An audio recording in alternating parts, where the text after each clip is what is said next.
جب حضور صلی اللہ علیہ وآلہ وسلم مکہ سے مدینہ گئے تو ایک یہودی بہت زیادہ خوش ہوا اور اس نے نعرہ تکبیر بلند کیا۔ اس کا نعرہ سن کر اس کے رشتہ داروں نے کہا، ان صاحب کے آنے سے تمہیں اتنی خوشی کیوں ہو رہی ہے؟ یہ سن کر وہ شخص بولا، بسم اللہ الرحمن الرحیم۔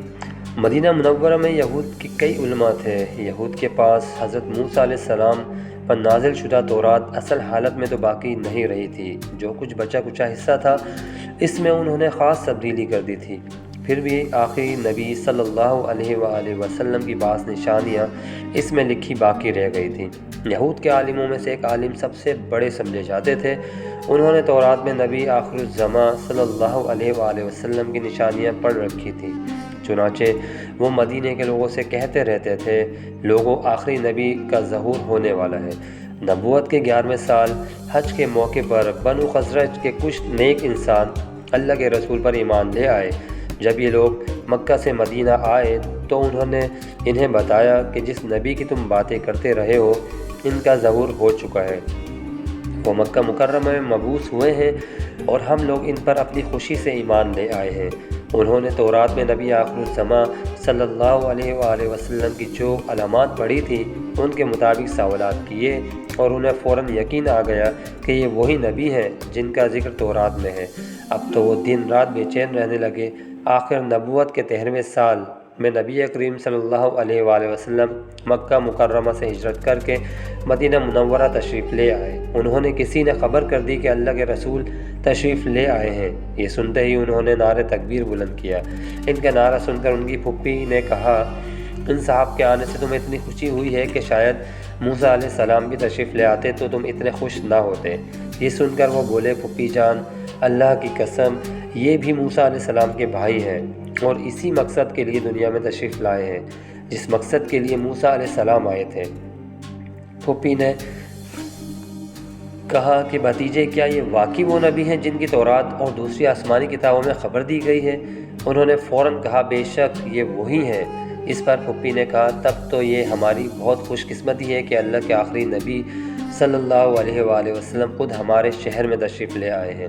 اس گفتگو کے بعد وہ نبی اکرم صلی اللہ علیہ وآلہ وسلم کی خدمت میں حاضر ہوئے۔ پھپھی بھی ساتھ تھی۔ اس طرح دونوں ایمان لے آئے۔ یہ ایمان لانے والے خوش قسمت حضرت عبداللہ بن سلام رضی اللہ تعالیٰ عنہ تھے اور ان کی پھپھی حضرت خالدہ بن حارث رضی اللہ تعالیٰ عنہ تھی۔ اب ان کی خواہش تھی کہ ان کا سارا گھر اسلام قبول کر لے۔ انہوں نے گھر کے افراد کو اسلام کی دعوت دی۔ سب لوگ اسلام لے آئے۔ خود حضرت عبداللہ بن سلام رضی اللہ تعالیٰ عنہ فرماتے ہیں، جب سے میں نے رسول اللہ صلی اللہ علیہ وآلہ وسلم کی نبوت کا ذکر سنا تھا میں آپ پر غائبانہ ایمان لا چکا تھا، لیکن میں نے اپنے ایمان کو یہودیوں سے پوشیدہ رکھا تھا۔ نبی کریم صلی اللہ علیہ وآلہ وسلم کو دیکھتے ہی مجھے پختہ یقین ہو گیا تھا کہ آپ ہی نبی آخر الزماں ہیں۔ تاہم مزید اطمینان کے لیے میں نے آپ سے 3 سوالات پوچھے۔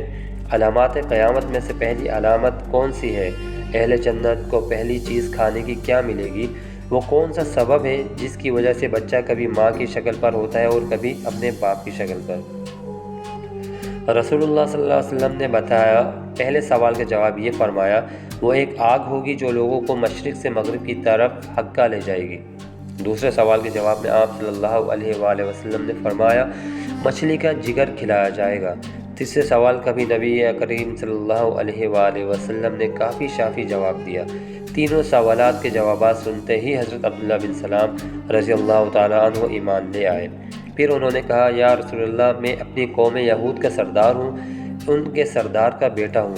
میری قوم مجھے عالم مانتی ہے، میرے باپ کو بھی عالم مانتی تھی، وہ میرا بہت احترام کرتی ہے، لیکن میں یہ بھی جانتا ہوں کہ یہ میری قوم کے لوگ سخت جھوٹے ہیں اور میری قوم کے بڑے بڑے لوگوں کو بلائیے، میں یہاں ایک طرف چھپ جاؤں گا۔ میرے اسلام لانے کا ذکر کیے بغیر آپ ان سے میرے بارے میں پوچھیے۔ حضور کریم صلی اللہ علیہ وآلہ وسلم نے ان کی تجویز پر ان کی قوم کے بڑے لوگوں کو بلوایا، پھر ان سے فرمایا، اے لوگو، میں تمہیں اسلام کی دعوت دیتا ہوں، بس تم میرے دعوت قبول کر لو۔ یہودیوں کے بڑوں نے جواب دیا، ہم اسلام قبول نہیں کرنا چاہتے، ہم جس طریقے پر ہیں وہی ہمارے لیے بڑا ہے۔ اس پر نبی کریم صلی اللہ علیہ وآلہ وسلم نے فرمایا، اچھا یہ بتاؤ حسین بن سلام تم میں کس پائے کے آدمی ہیں؟ حضرت عبداللہ بن سلام رضی اللہ تعالیٰ عنہ کا نام اسلام سے پہلے حسین تھا۔ جواب میں انہوں نے فرمایا، فوراً کہا کہ وہ ہم سب میں اچھے ہیں اور سب سے اچھے کے فرزند ہیں، ہمارے سردار ہیں، ہم ان کے برابر کا کوئی عالم نہیں، ان سے زیادہ کوئی احترام کے قابل نہیں۔ نبی کریم صلی اللہ علیہ وآلہ وسلم نے ان کا جواب سن کر فرمایا، اچھی بات ہے، اگر وہ مسلمان ہو جائیں تو تم ان کی پیروی کرتے ہوئے مسلمان ہو جاؤ گے؟ جواب میں وہ پکار اٹھے، اللہ نہ کرے کہ وہ مسلمان ہوں، ایسا کبھی نہیں ہو سکتا۔ اللہ کے رسول صلی اللہ علیہ وآلہ وسلم نے انہیں آواز دی، وہ وہیں ایک کونے میں چھپے ہوئے تھے، بلند آواز سے کلمہ شہادت پڑھتے ہوئے باہر نکل آئے، پھر یہودیوں سے بولے، اے لوگو، اللہ سے ڈرو، تمہیں خوب معلوم ہے یہ اللہ کے رسول ہیں، ان کا دین سچا ہے، پھر بھی تم ایمان لانے سے انکار کر رہے ہو۔ یہ سن کر یہودی بھپر گئے، چیخ کر بولے، تم جھوٹے ہو، ہماری قوم کے بدترین آدمی کے بیٹے ہو۔ حضرت عبداللہ بن سلام رضی اللہ تعالیٰ عنہ نبی کریم صلی اللہ علیہ وآلہ وسلم کی طرف مڑے اور عرض کیا، یا رسول اللہ صلی اللہ علیہ وآلہ وسلم، آپ نے دیکھا مجھے ان کی طرف سے اسی فضول بات کی امید تھی۔ نبی کریم صلی اللہ علیہ وآلہ وسلم نے فرمایا، آج سے تم حسین کے بجائے عبداللہ ہو، چنانچہ یہ اسی نام سے مشہور ہوئے۔ حضرت عبداللہ بن سلام رضی اللہ تعالیٰ عنہ نے اپنے دو بھتیجوں کو بھی پرخلوص انداز میں اسلام کی دعوت دی، تو ان میں سے ایک نے فوراً اسلام قبول کر لیا، ان کا نام سلمہ تھا۔ اسلام لانے کے بعد آپ اکثر نبی کریم صلی اللہ علیہ وآلہ وسلم کی خدمت میں حاضر رہنے لگے، یہاں تک کہ آپ کے قریبی صحابہ میں شمار ہونے لگے۔ آپ صلی اللہ علیہ وآلہ وسلم نے ان کے بارے میں فرمایا، عبداللہ بن سلام اہل جنت میں سے ہیں۔ حضرت عبداللہ رضی اللہ تعالیٰ عنہ میں عاجزی اور انکساری بہت تھی۔ ایک بار آپ نے ایک خواب دیکھا، آپ نے خواب رسول اللہ صلی اللہ علیہ وآلہ وسلم کو سنایا تو نبی کریم صلی اللہ علیہ وآلہ وسلم نے خواب کی تعبیر ارشاد فرمائی، عبداللہ تم مرتے دم تک اسلام پر قائم رہو گے۔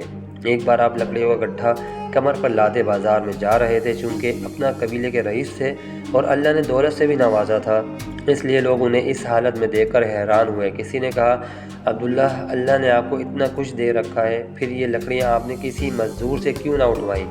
جواب میں آپ نے فرمایا، اپنے نفس کو غرور سے پاک رکھنا چاہتا ہوں۔ میں نے اللہ کے رسول سے سنا ہے، جس کے دل میں رائے کے برابر بھی تکبر ہوگا وہ جنت میں نہیں جائے گا۔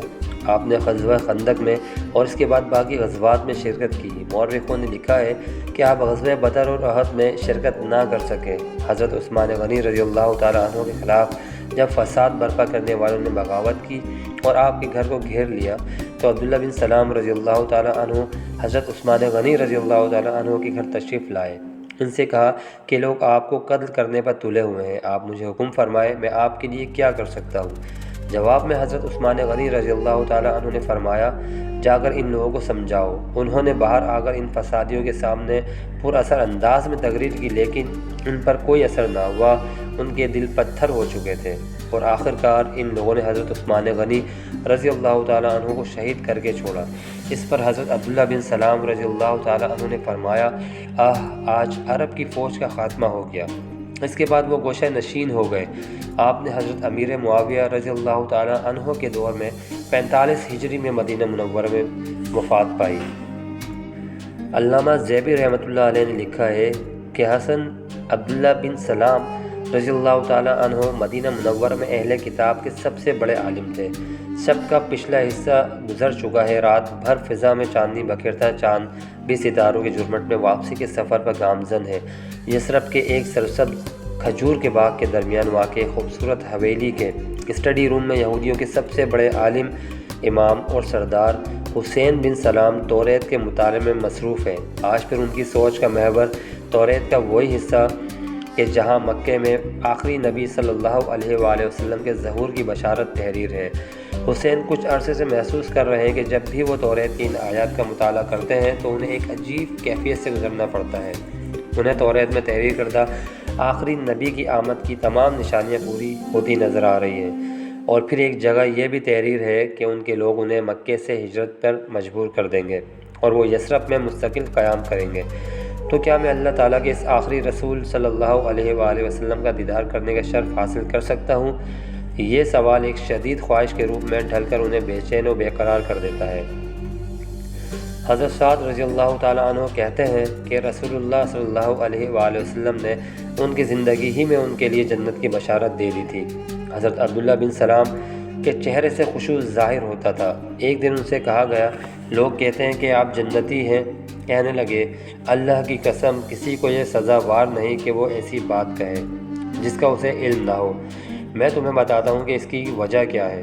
ایک مرتبہ میں نے خواب میں دیکھا کہ میں ایک باغ میں ہوں جو بہت وسیع اور سرسبز و شاداب تھا۔ اس کے درمیان لوہے کا ایک ستون تھا جس کے اوپر کا حصہ آسمان میں تھا۔ اس کے اوپر ایک کڑا لگا ہوا تھا۔ مجھ سے کہا گیا کہ چڑھو۔ میں نے کہا میں نہیں چڑھ سکتا۔ پھر ایک خادم آیا، اس نے مجھے پیچھے سے اٹھایا اور پھر میں اس پر چڑھ کر اس بلندی تک پہنچ گیا اور وہ کڑا پکڑ لیا۔ پھر مجھ سے کہا گیا مضبوطی سے پکڑے رہو۔ پھر میں جاگ گیا۔ میں نے یہ خواب رسول اللہ صلی اللہ علیہ وآلہ وسلم سے بیان کیا تو آپ صلی اللہ علیہ وآلہ وسلم نے فرمایا، وہ باغ اسلام ہے اور وہ ستون اسلام کا ستون ہے، وہ کڑا مضبوط کڑا ہے۔ تم اسلام پر قائم رہو گے یہاں تک کہ تمہیں موت آئے۔ صحیح بخاری۔ سیدنا عثمان غنی رضی اللہ تعالیٰ عنہ کے گھر کا محاصرہ طول پکڑ گیا ہے۔ باغیوں نے شہر مدینہ کے امن و امان کو تہس نہس کر دیا ہے۔ حضرت علی المرتضیٰ رضی اللہ تعالیٰ عنہ اپنی سی سب کوششیں کر چکے ہیں۔ حضرت عثمان غنی رضی اللہ تعالیٰ عنہ باغی سے جنگ پر آمادہ نہیں اور باغی انہیں شہید کیے بغیر واپس جانے پر راضی نہیں۔ اہل مدینہ کے خوف کے عالم میں اپنے گھروں میں بند ہیں۔ مدینہ کے گلی کوچوں میں برہنہ تلواریں لیے باغیوں کا راج ہے۔ جو حضرت عثمان رضی اللہ تعالیٰ عنہ کی حمایت میں بولے گا اس کا سر قلم کر دیا جائے گا۔ لیکن اس سب کے باوجود سیدنا علی المرتضیٰ رضی اللہ تعالیٰ عنہ کے نور نظر، سیدنا فاطمہ الزہرا کے لخت جگر اور نبی کریم صلی اللہ علیہ وآلہ وسلم کی آنکھوں کے تارے حسنین کریمین حضرت عثمان کے گھر کے دروازے پر پہرے پر معمور ہیں۔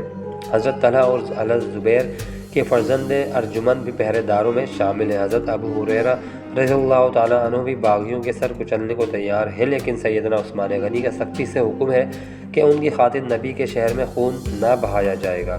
بالآخر ایک دن حضرت عبداللہ بن سلام باغیوں کو مخاطب کرتے ہیں، لوگوں مدینے میں میرے نام سے بہت اچھی طرح واقف ہیں۔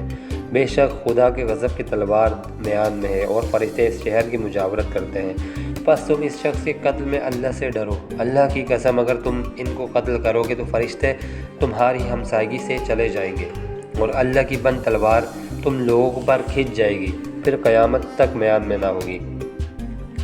حضرت عبداللہ بن سلام کی اس پرجوش تقریر کا باغیوں پر کچھ اثر نہ ہوا اور انہوں نے حضرت عثمان رضی اللہ تعالیٰ عنہ کو شہید کر دیا۔